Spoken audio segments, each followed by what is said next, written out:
Assalamualaikum warahmatullahi wabarakatuh. Salam sejahtera bagi kita semua. Perkenalkan, nama saya Harjita, mahasiswa MMUGM Jakarta, Fakultas Ekonomika Bisnis kelas Eksekutif A Angkatan 43A. Yang saya hormati Bapak Amin Wibowo, MBE PhD, selaku dosen pembimbing. Terima kasih atas bimbingan dan arahan Bapak. Yang saya hormati Bapak dosen penguji.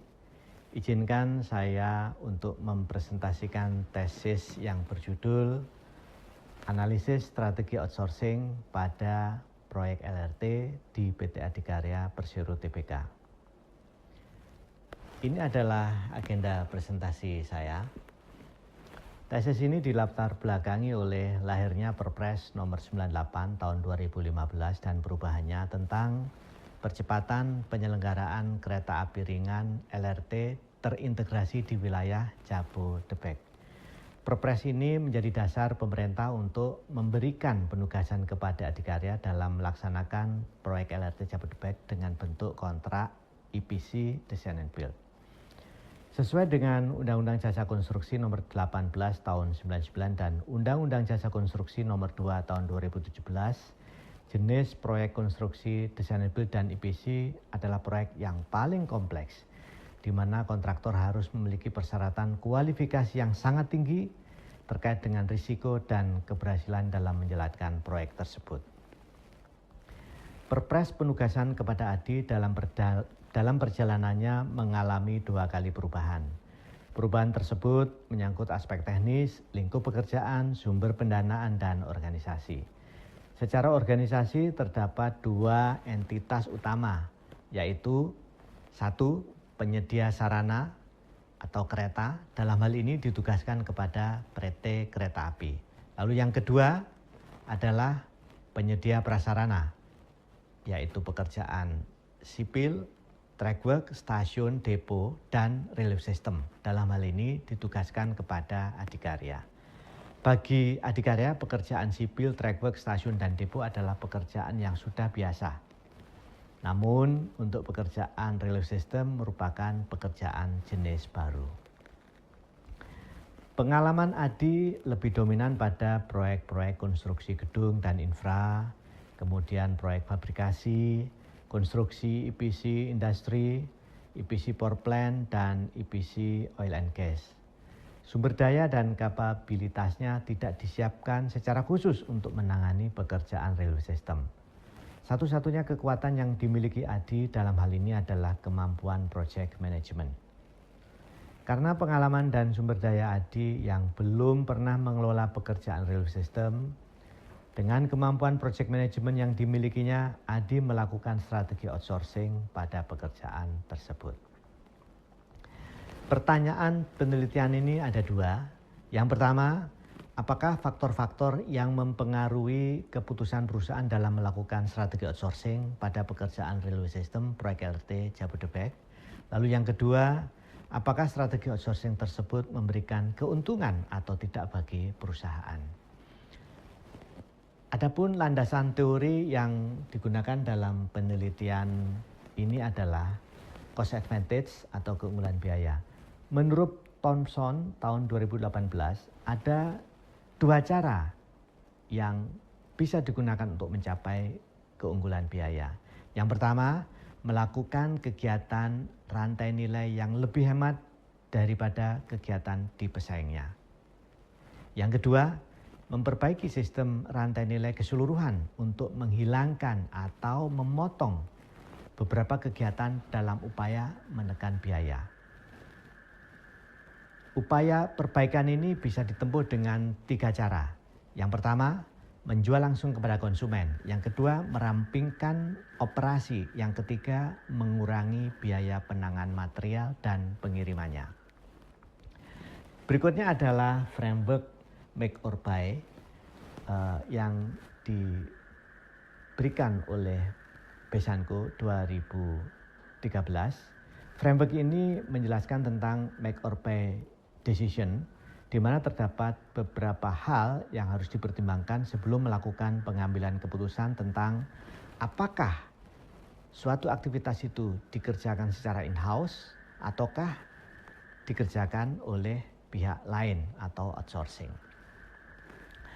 Beberapa penelitian terdahulu yang saya jadikan referensi telah disusun oleh yang pertama Henry tahun 95, yang kedua Dash et al. Tahun 95, ketiga Kakak Batse dan Kakak Batse 2000, Quinn tahun 2000, dan Jain Natarjan tahun 2011.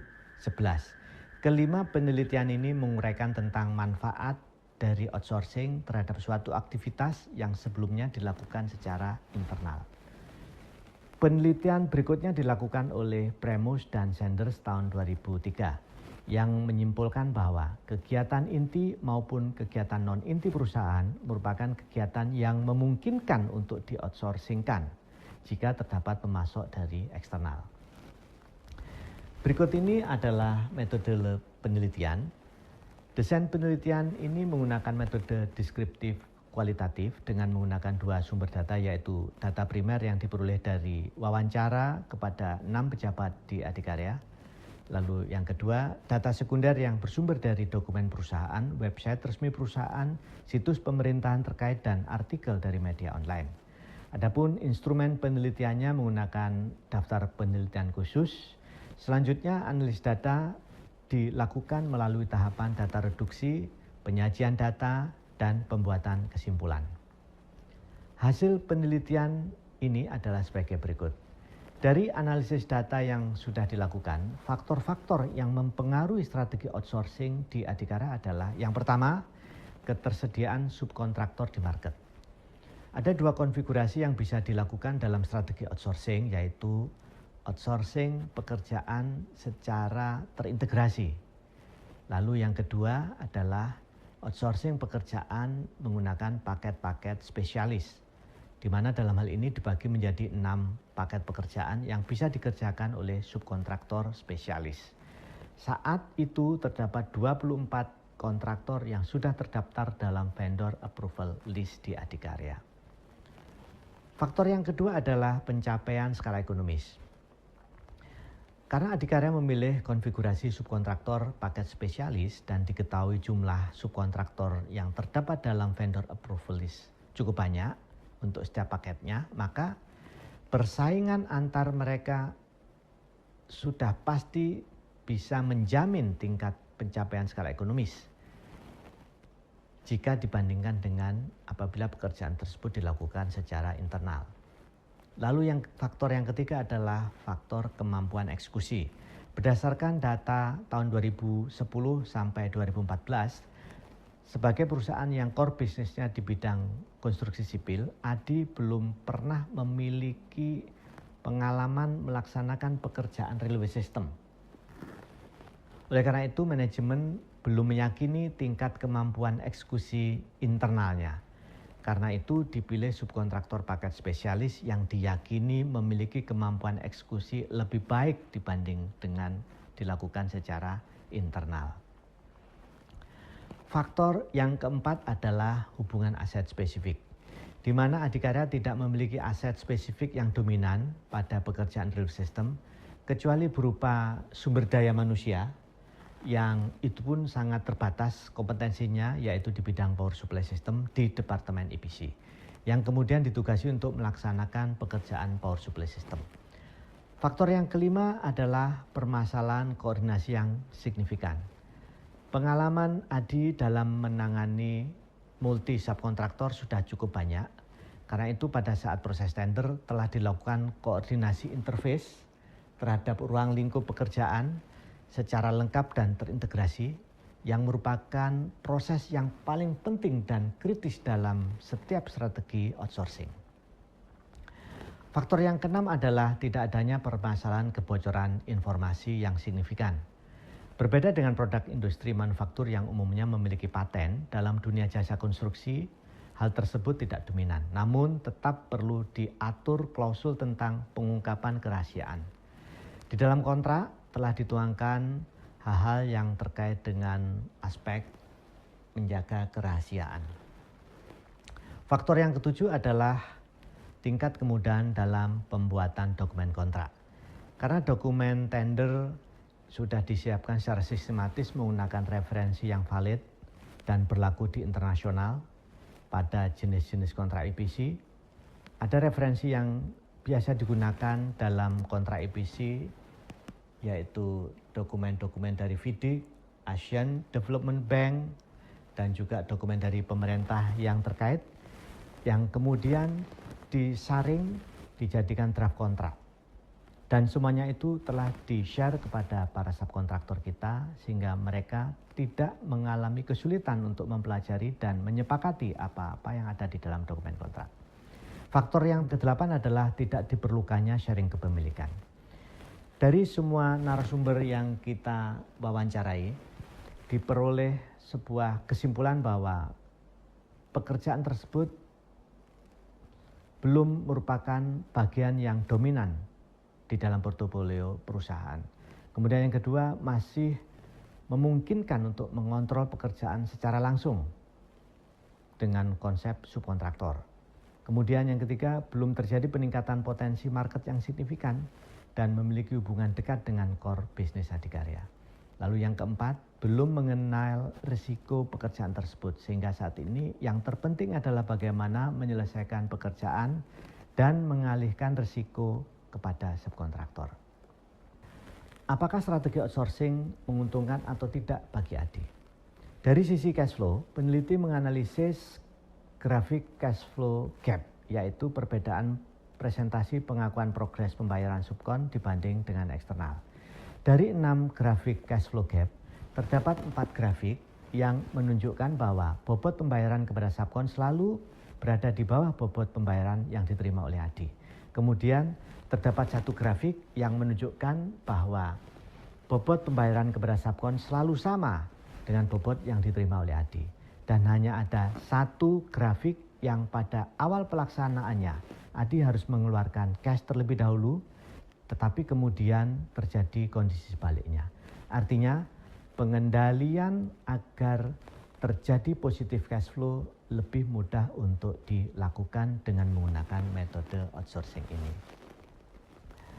Dari sisi laba rugi, pada saat penelitian dilakukan, data-data terkait dengan laba rugi proyek masih belum bisa diberikan karena masih dalam proses audit BPKP. Oleh karena itu, peneliti menggunakan data penghargaan atas kinerja proyek sebagai cerminan dari prestasi kinerja laba rugi proyek, di mana proyek Railway System meraih juara 1 berturut-turut sejak tahun 2018 sampai 2019 pada kategori pencapaian kinerja terbaik dari seluruh proyek di Departemen Perkeretaapian.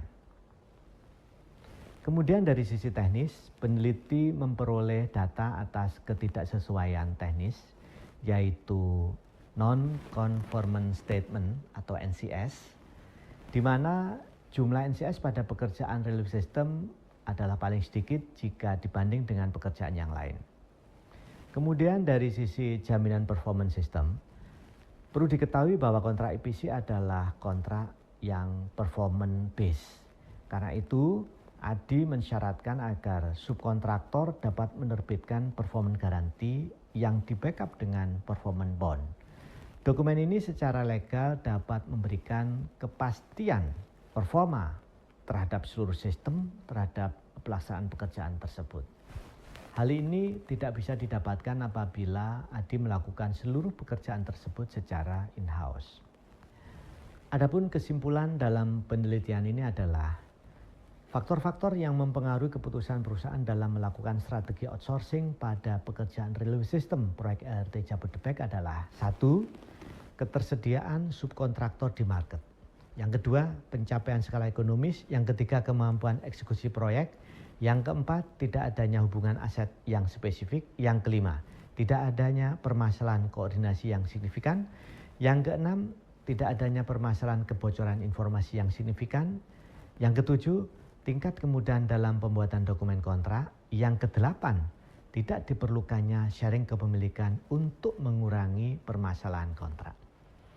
Kemudian, jika ditinjau dari sisi cash flow, laba rugi, kemampuan teknis, dan output performance system, maka strategi outsourcing tersebut memberikan keuntungan bagi adikarya. Adapun saran yang bisa disampaikan oleh peneliti kepada manajemen ADI dan kepada sisi akademik adalah sebagai berikut. Bagi manajemen ADI, pada saat proses negosiasi pekerjaan agar dapat dipastikan terjadi cash flow positif pada setiap tahapan pelaksanaan pekerjaan. Kemudian setelah proyek diselesaikan dan proses audit BPKP sudah menghasilkan laporan akhir, semestinya sudah dapat dievaluasi lagi apakah strategi outsourcing ini masih valid ataukah perlu rekonfigurasi lagi terhadap ruang lingkup pekerjaan yang di-outsourcingkan. Selanjutnya, saran bagi akademik, penelitian ini masih perlu disempurnakan untuk melihat hasil akhir dari penerapan strategi outsourcing pada pekerjaan railway system. Demikian presentasi tesis yang bisa kami sampaikan. Terima kasih atas perhatian dan kesempatan yang diberikan. Wassalamualaikum warahmatullahi wabarakatuh.